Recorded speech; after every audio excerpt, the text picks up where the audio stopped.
بسم اللہ الرحمن الرحیم. ہارون رشید عرض کر رہا ہوں. السلام علیکم ورحمۃ اللہ وبرکاتہ. پختونخوا میں وادی تیرہ میں ضلع خیبر کا جو حصہ ہے جو افغان سرحد کے قریب ہے، وہ سانحہ تو آپ سن ہی چکے ہوں گے. فائرنگ کا تبادلہ ہوا ہے، دونوں فریق ایک دوسرے کو ذمہ دار قرار دے رہے ہیں. احتجاج ہو رہا تھا بریگیڈ ہیڈ کوارٹر کے سامنے، گولیاں چلیں اور وہ ایک بچی شہید ہو گئی تھی. گولہ گرنے سے براہ راست اس کا ہدف بنی، یہ معلوم نہیں ہو سکا، یہ اس کے قریب پٹا. اس پہ احتجاج ہو رہا تھا. تو کم از کم جو تعداد ہے شہید ہونے والوں کی وہ 4 ہے، اور کم از کم تعداد 8 ہے. لیکن کچھ لوگ کہہ رہے ہیں، مقامی لوگ کہہ رہے ہیں کہ تعداد زیادہ ہے، لیکن یہ تو خیر پتہ چل جائے گا. اسحاق ڈار صاحب کے بیان کی مذمت جاری ہے اور یہ سلسلہ رکنے والا نہیں ہے جب تک اس آدمی کو حکومت سے الگ نہیں کیا جاتا. انہوں نے بالکل غلط بیانی سے کام لیا ہے. عافیہ صدیقی کے بارے میں جو بیان انہوں نے دیا تھا کہ سیاق و سباق سے ہٹ کر پیش کیا گیا، اگر وہ سیاق و سباق سے ہٹ کر پیش کیا گیا تو اپنی پوری تقریر جاری کر دیں یا اس ادارے کو کہیں کہ وہ یہ تقریر جاری کر دے. انہوں نے بالکل واضح الفاظ میں کہا کہ یہ جو سزا دی گئی یہ صحیح ہے، اور پھر اس کو ملایا عمران خان سے. اب عمران خان کو جو سزا دی گئی ہے وہ بھی سب جانتے ہیں کہ غلط ہے. کوئی ایک قابل ذکر قانون دان اس کی تائید نہیں کر سکتا، کوئی سبکدوش جج، کوئی انصاف پسند آدمی اس کی تائید نہیں کر سکتا. تو یہ دراصل وہ یہ کہنا چاہتے ہیں کہ آپ زیادتیاں کرتے رہیں، پاکستانی شہریوں کے ساتھ جو مرضی کریں. جیسے زرداری صاحب کی حکومت میں اور نواز شریف صاحب کی حکومت میں ڈرون حملے ہوتے تھے. ایک دن عمران خان آیا اور ڈرون حملے رک گئے. عمران خان نہ امریکہ کو گوارا ہے، نہ یہاں جو مفاد پرست طبقات ہیں ان کو گوارا ہے. تو اس کا سلسلہ جاری رہے گا اور اس آدمی کو پیچھے ہٹانا پڑے گا. کوئی اس کے سوا چارہ نہیں ہے، اور ان پر اور بھی بہت سے الزامات ہیں. ایک بڑا انکشاف کیا ہے الجزیرہ نے. الجزیرہ ایک نہایت قابل اعتماد ادارہ ہے. وہ CNN، BBC اور دوسرے اداروں کے بارے میں کہا جا سکتا ہے کہ وہ مغربی نقطہ نظر سے دیکھتے ہیں. الجزیرہ کے بارے میں تو یہ بات نہیں کہی جا سکتی، یا ان کے اور تعصبات ہیں مسلمانوں کے خلاف. مڈل ایسٹ ریسرچ انسٹیٹیوٹ جو ہے اس کا ایک بلوچستان ریسرچ پروجیکٹ ہے. تو ایک بڑے ممتاز اسکالر نے لکھا ہے، وہ نام بھی ابھی آپ سے عرض کرتا ہوں. اس کا کہنا ہے کہ یہ اسرائیل کے ایما پر کیا جا رہا ہے، اس سے اسے فائدہ پہنچ رہا ہے. اور یہ کہا ہے کہ اسرائیل جو ہے وہ اسٹریٹجک پارٹنر ہے انڈیا کا. اور یہ کہا گیا ہے اس مضمون میں، ایک مضمون انہوں نے لکھا ہے، ان کی ویب سائٹ پہ جاری کیا گیا ہے، کہ اسرائیل یہ معلومات اسرائیل کے ہاتھ لگیں گی. اس کا ٹریک ریکارڈ یہی ہے اس تھنک ٹینک کا، اور بھارت کے ساتھ شیئر کی جائیں گی. اور یہ کوئی چھپی ہوئی بات نہیں ہے، یہ میں عرض کر رہا ہوں، یہ اس مضمون میں لکھا ہوا کہ وہ اصل میں تو اس وقت سب سے زیادہ زور تو بھارت اسرائیل ہی دے رہا ہے. پیلٹ گنیں انہوں نے ہی فراہم کی گئی تھیں. اب ان کے لیے گاؤں بسایا جا رہا ہے جہاں مقامی کشمیریوں کو داخل ہونے کی اجازت نہیں ہے. اس طرح آزادی کے ساتھ اسرائیلی فوجی وہاں گھومتے پھرتے ہیں کہ وہاں کے حجام جو ہیں اور بعض دکاندار جو عبرانی زبان کے کچھ لفظ سیکھ گئے ہیں. تو وہ پاکستان کو الجھائے رکھنا مقصود ہے. پہلے بھی میں نے عرض کیا تھا کہ وہ سمجھتے ہیں کہ پاکستان ان کی مدد کر سکتا ہے ایران کی. یہ خدشہ ہے ان کا، مدد کیا خاک ہم نے کرنی ہے ان حالات میں، اور کچھ ہتھیار فراہم کر سکتا ہے. اور بلوچستان میں اس مضمون میں کہا گیا کہ دہشت گردوں کو اسرائیل کی حمایت حاصل ہے، جو بلوچستان کی علیحدگی چاہتے ہیں، جنہیں بھارت کی حمایت بھی حاصل ہے، جو کم از کم 3-4 سال پہلے تک $500 ملین اس پہ خرچ ہوتے تھے، جہاں سے جاسوس پکڑے بھی گئے، جو اس میں بعض عرب ممالک بھی شریک ہیں. تو یہ اگر وہ ٹارگٹ تو یہ ہے کہ ایران میں حکومت بدلتی جائے، اور حکومت اگر بدلتی جاتی ہے تو اسرائیل پاکستان کی سرحد پہ ہوگا، اور اس میں ظاہر ہے ہماری ایجنسیوں کو معلوم ہوگا، نہیں معلوم ہوگا تو اس اطلاع کے منظر عام کے آنے کے بعد وہ اس کا جائزہ لے سکتے ہیں۔ دیکھیے میں بار بار عرض کرتا ہوں، بلوچستان میں معاملے کے دو پہلو ہیں۔ ایک وہ لوگ ہیں جو لاپتہ کیے گئے، جن کا کوئی کسی عدالت میں پیش نہیں کیا گیا، ایک ان کی محرومیاں ہیں، ایک ان کے مسائل ہیں، اس میں تو ان کے ساتھ ہمدردی ہونی چاہیے۔ لیکن جو علیحدگی پسند ہے، جن میں سے ایک نے کہا کہ شیطان بھی ہماری مدد کرے، تو ہم اس کی اس نے نہیں کہا تھا، یہ تھا الطاف حسین نے کہا تھا، جو بھارت کی مدد قبول کر رہے ہیں اور جس میں کوئی ابہام نہیں ہے بالکل، اور بے گناہوں کو قتل کر رہے ہیں، پنجابیوں کو قتل کیا ہے انہوں نے، سرائکیوں کو قتل کیا ہے، اردو بولنے والوں کو قتل کیا ہے، بے گناہوں کو قتل کیا، جس میں پنجاب میں کوئی آواز نہیں اٹھتی۔ یہ بڑی حیرت انگیز بات ہے، اخبار نویس بھی اس میں بات نہیں کرتے۔ یعنی جو بلوچوں کے ساتھ زیادتی ہو رہی ہے اس میں تو کچھ لوگ بات کرتے ہیں، کرنی چاہیے، لیکن یہ ایک فرض ہے، ظلم جہاں کہیں ہو تو اس میں یہ امتیاز نہیں ہو سکتا کہ اس کو کس نسل اور کس علاقے اور کس زبان سے تعلق اور کس مذہب سے بھی حد تک اگر کوئی تعلق نہ ہو۔ لیکن یہ بلوچ لیڈروں کو یہ کبھی توفیق نہیں ہوئی کہ نہ ہمارے اخبار نویس جو ہیں وہ جھجکتے ہیں۔ اس میں جھجکنے کی کیا بات ہے؟ جو پنجابی قتل کیے گئے ہیں وہاں، جن کی لاشیں جہاں بھیجی گئی ہیں، اس پہ بھی احتجاج ہونا چاہیے۔ بہرحال اسرائیل وہاں سرگرم ہے، اور یہ بالکل قابل فہم ہے، وہ ایران سے خطرہ محسوس کرتے ہیں یا پاکستان سے خطرہ محسوس کرتے ہیں۔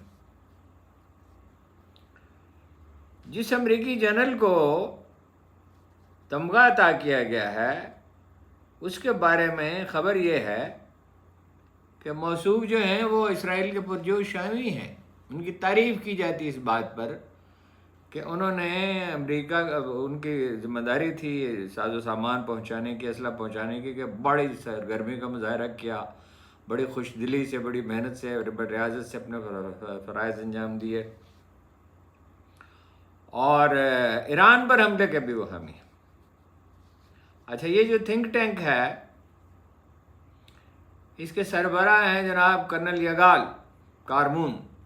یہ اسرائیلی انٹیلیجنس میں 20 برس کام کرتے رہے ہیں، 20 برس اسرائیلی انٹیلیجنس میں، اور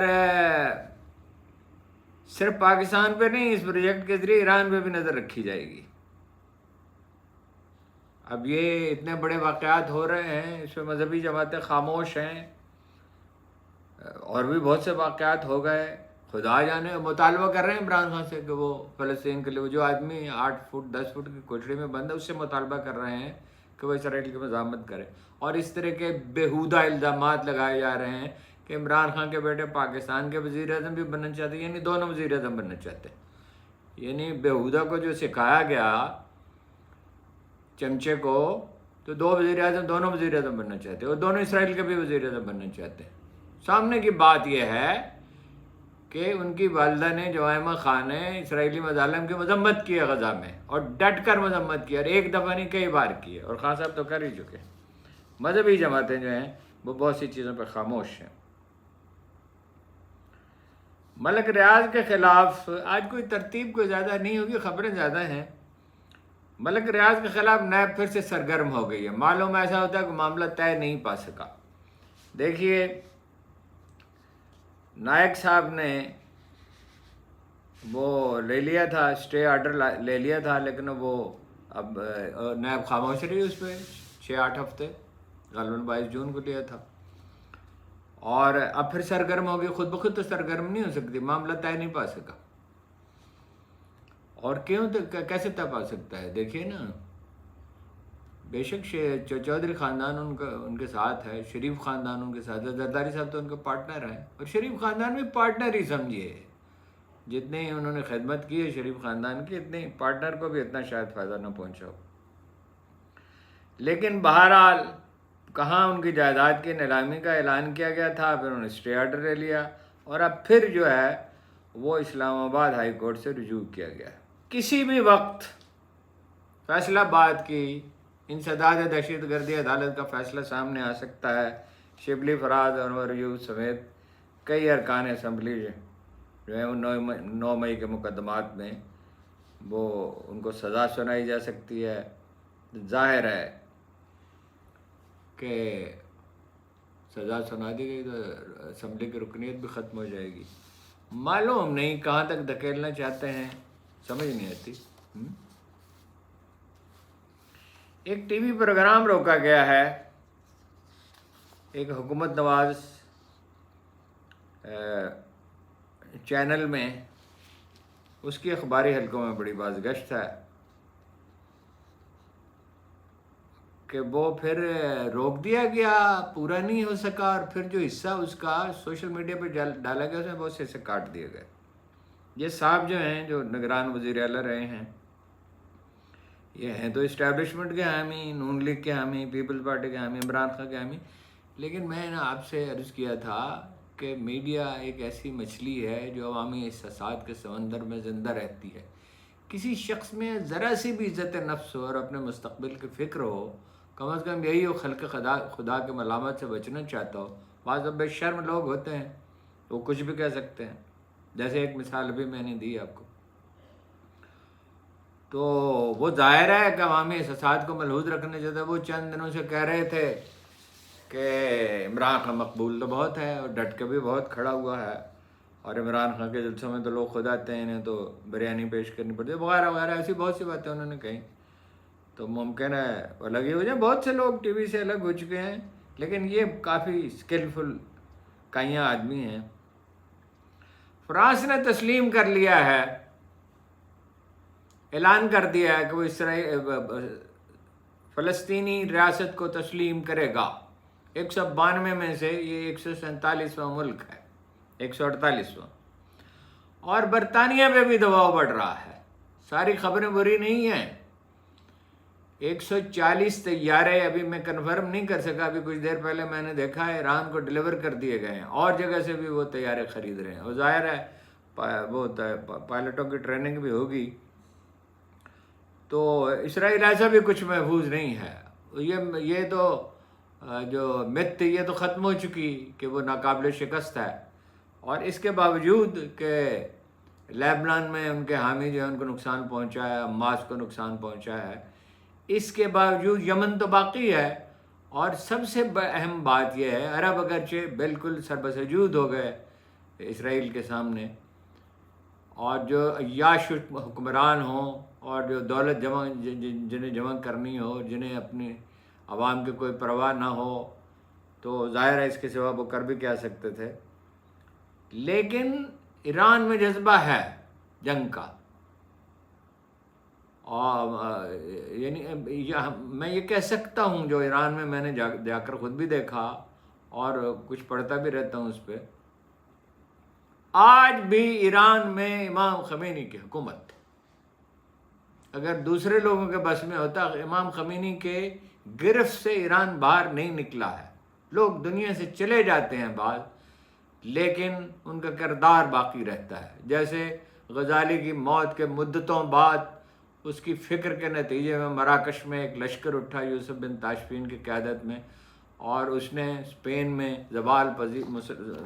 جو مسلمان زوال پذیر تھے ان کی مدد کی، اور 200 سال کے لیے اس کو ان کے اقتدار کو بحال کر دیا.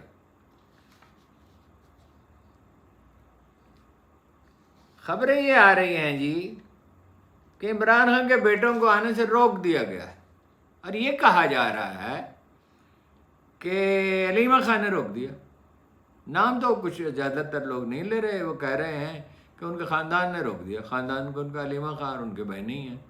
میں نے ابھی تصدیق کی ہے ایک ایسے صاحب سے جو کل محترمہ علیمہ خان کے ساتھ تھے، ایسی کوئی چیز نہیں ہے.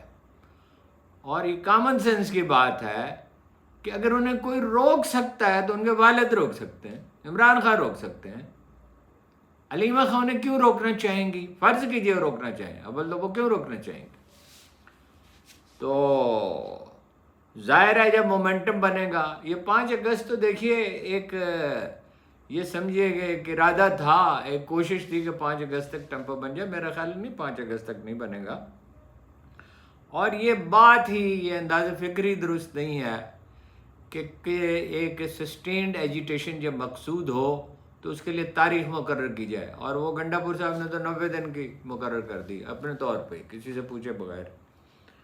اس کی کوئی آخری لمٹ نہیں ہوتی ہے، ایجیٹیشن جاری رہتا ہے۔ بے چینی تو ہے، چینی کی 5500 روپے کی جو بوری تھی وہ 9000 روپے کی ہو گئی ہے، اور اربوں روپے نہیں کمائے شوگر ملوں نے، کھربوں روپے کمائے ہیں۔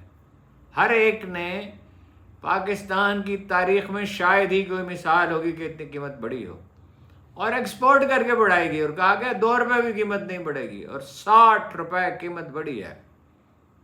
اور گندم جو ہے 4000 سے 2200 روپے ہوگی، اور لاہور ہائی کورٹ کا فیصلہ ہے کہ 2800 روپے سے زیادہ تو اس پہ اخراجات اٹھتے ہیں۔ اب آپ اندازہ لگائیے، دیہات میں بہت بے چینی ہے۔ باقی چیزیں بھی، بجلی مہنگی، گیس مہنگی، ہر چیز، کھاد مہنگی، اور دیہات میں بہت بے چینی ہے۔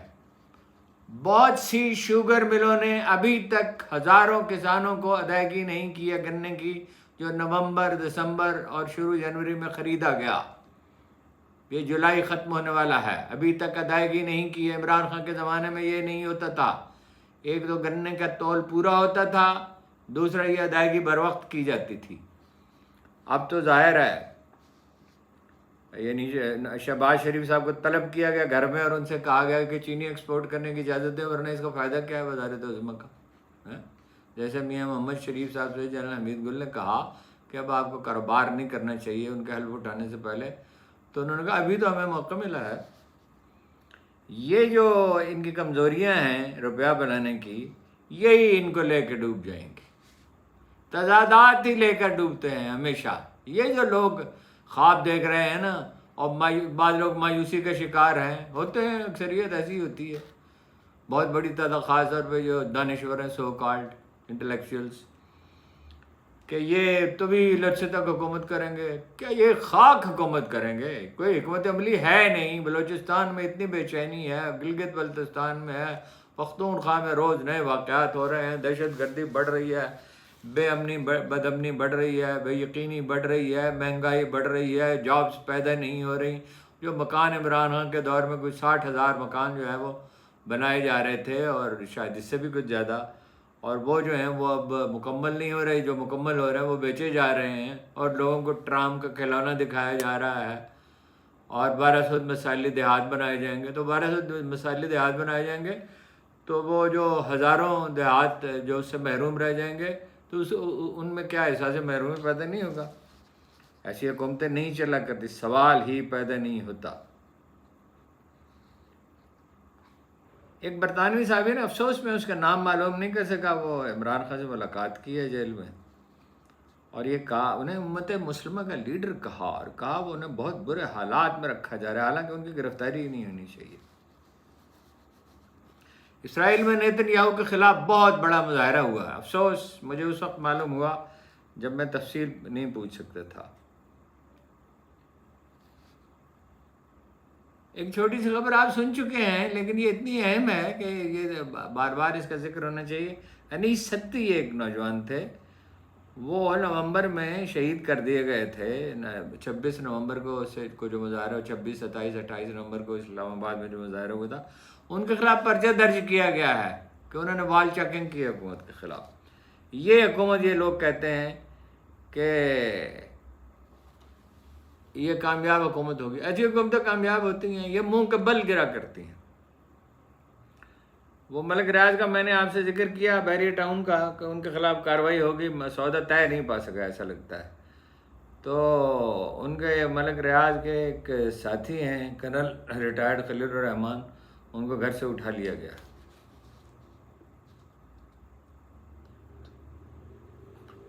ایک بہت اچھے رپورٹر ہیں ثاقب بشیر صاحب، انہوں نے ایک ٹویٹ کیا ہے کہ 9 مئی کے تاریخی مقدمات میں 2 ہفتوں سے اخبار نویسوں کو وہ اس میں سماعت کی اجازت، سننے کی اجازت نہیں ہے جو کارروائی ہو رہی ہے۔ اور البتہ یہ انہوں نے عجیب بات کہی کہ یہ انہوں نے کہا کہ ایک مقدمہ اس لیے، سائفر کیس جو ہے، اس لیے اس کی کارروائی کالعدم ہو گئی تھی کہ کوریج کی اجازت نہیں دی گئی تھی۔ لیکن یہ عجیب بات انہوں نے کہی کہ لاہور ہائی کورٹ کے چیف جسٹس محترمہ نیلم صاحبہ کو اس کا نوٹس لینا چاہیے، وہ کیا ساکہ بچے صاحب وہ کیا نوٹس لیں گے؟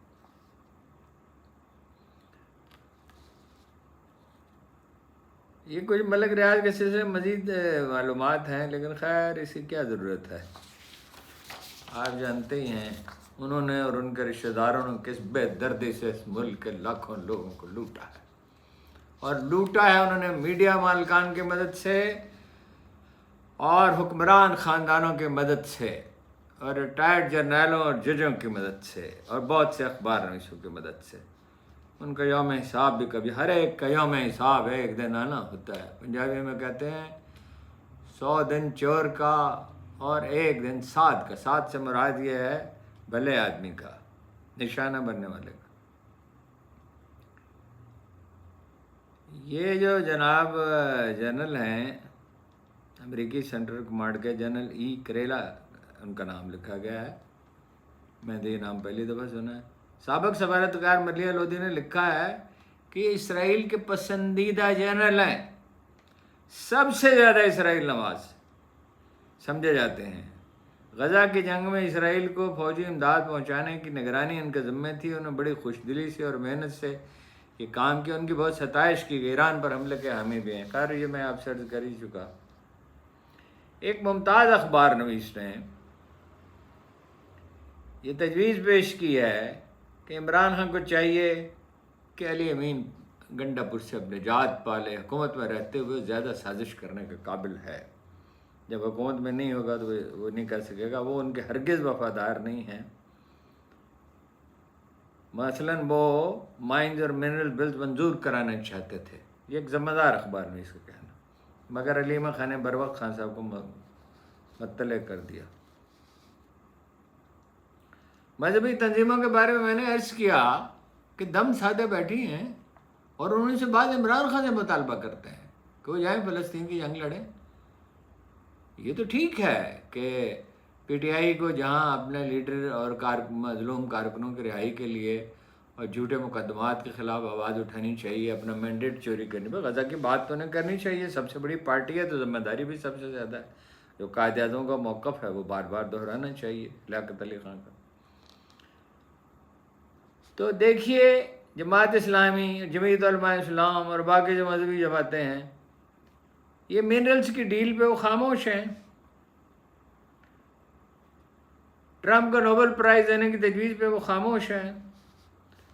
مولانا فضل الرحمان کی پارٹی نے تو بلوچستان میں مائن منرل بل کی حمایت کی۔ اسرائیل کو تسلیم کرنے کی جو باتیں ہو رہی ہیں اس پہ خاموش ہیں۔ کرپٹو کرنسی جو ہے، اس میں ایک بہت بڑی دلچسپ خبر ہے، وہ اس میں امریکی خوشنودی کے لیے سرمایہ کاری کی جا رہی ہے، اس پہ خاموش ہیں۔ اور پاکستان امریکہ کی گود میں گھسا جا رہا ہے، چین سے دور جا رہا ہے، اس پہ خاموش ہیں۔ پاکستان امریکہ سے تیل خرید رہا ہے، ظاہر ہے مہنگا پڑے گا بہت۔ امریکہ کہاں ہے؟ اسلام آباد سے نیو یارک 6666 میل کے فاصلے پر ہے، ظاہر ہے نیو یارک سے تو تیل نہیں آئے گا، تو وہ اخراجات بہت ہوں گے اس پہ۔ مگر ان سب چیزوں پہ خاموش ہیں، مطالبہ عمران خان سے کر رہے ہیں، اور مولانا تو کوشش بھی کر رہے ہیں کسی طرح حکومت ہتھیا لیں۔ جنرل باجوہ صاحب کہا کرتے تھے کہ $5 لاکھ انہوں نے لیے ہیں افغانستان سے، اور اب وہ منرلز کا جو معاملہ ہے، لیکن امن ہوگا تو تبھی وہاں کوئی انویسٹمنٹ کرے گا، وہاں تبھی آئیں گے نا۔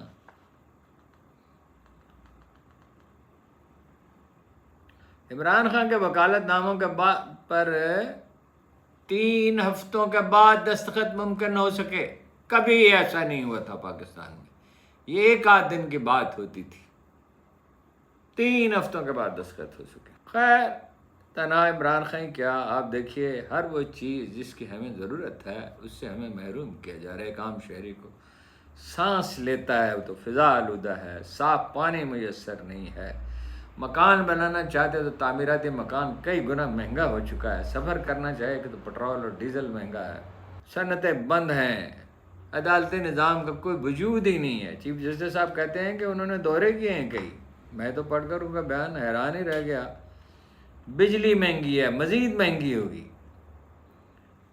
کہ میں نے دورے کیے ہیں عدالت نظام کو بہتر بنانے. عدالت نظام کا وجود کہاں ہے؟ کس چیز کو بہتر بنانے کے لیے چیف جسٹس صاحب نے دورے کیے؟ ایک سرکاری اخبار نویس نے فرمایا انسداد دہشت گردی کی عدالت جیسا کہ عرض کیا ہے بہت جلد شبلی فراز، عمر ایوب اور دوسرے لیڈروں کے خلاف فیصلے صادر کرے گی. سزا کی صورت میں ان کی نااہلی ہو گئی، یعنی اسمبلی کی رکنیت ختم. یہ بھی فرمایا کہ عمران خان کے جو بھی بات کسی شخص سے کرتے ہیں اس کی ریکارڈنگ کی جاتی ہے، اسے پھر لکھا جاتا ہے، ان کی نگرانی بھی کی جاتی ہے. عمران خان کیا 8 فٹ 10 فٹ کی اس کوٹڑی میں بم بنا رہے ہیں؟ کس چیز کی نگرانی؟ جو کہتے ہیں وہ ڈنکے کی چوٹ کہتے ہیں.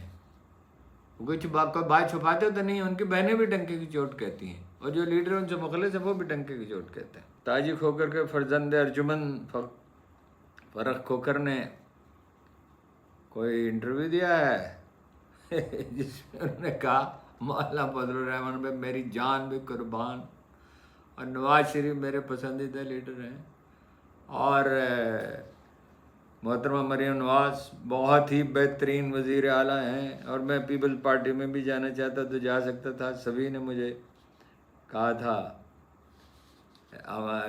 مناصب کی پیشکش کی تھی اور شمولیت کی بھی.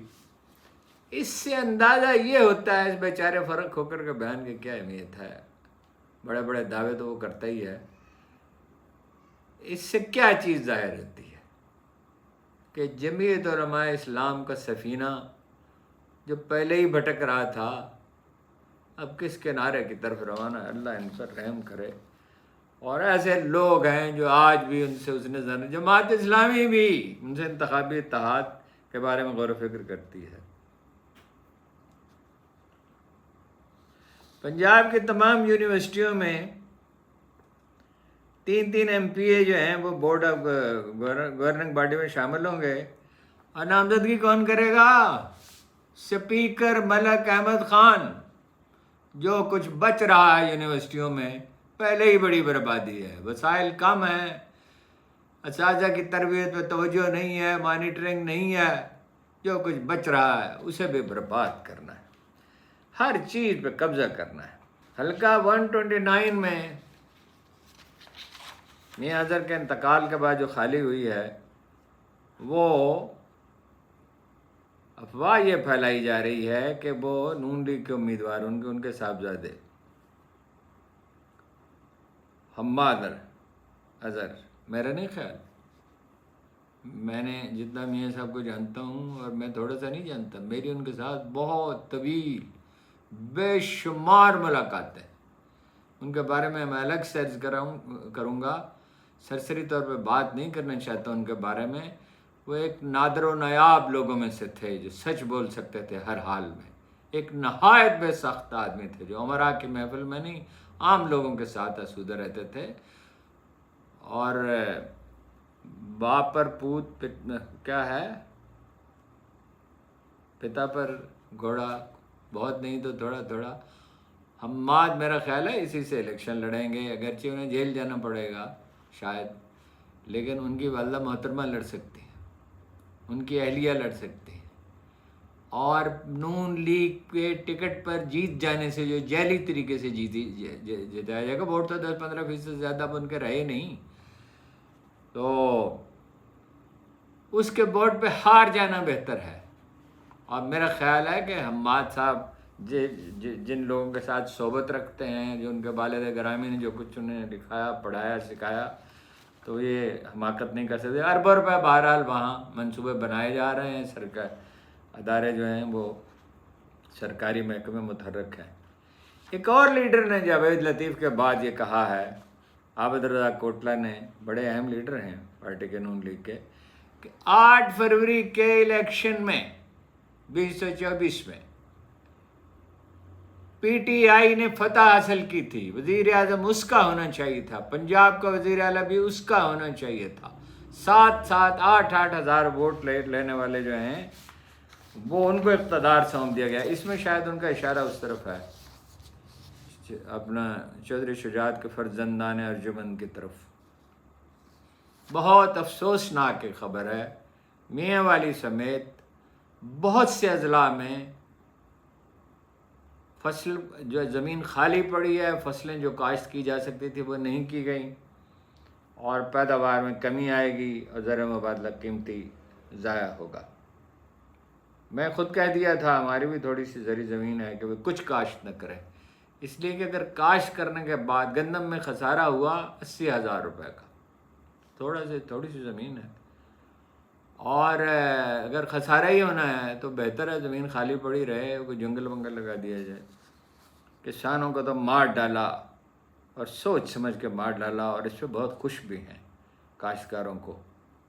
میرا تو خیر وہ زمین ذریعہ آمدن نہیں ہے، لیکن نہ میرے بھائیوں کا، لیکن وہ آپ اندازہ لگائیں کہ اتنی بے رحمی اور اتنی بے دردی ہے۔ زیادہ اہم خبریں تو اور بھی بہت ساری ہیں، لیکن کتنی خبریں جو ہے وہ آپ کو سنائی جا سکتی ہیں۔ آپ کا بہت بہت شکریہ، آپ کا بہت قیمتی وقت میں نے لیا، تو باقی پھر انشاءاللہ کل۔ اجازت، بہت بہت شکریہ۔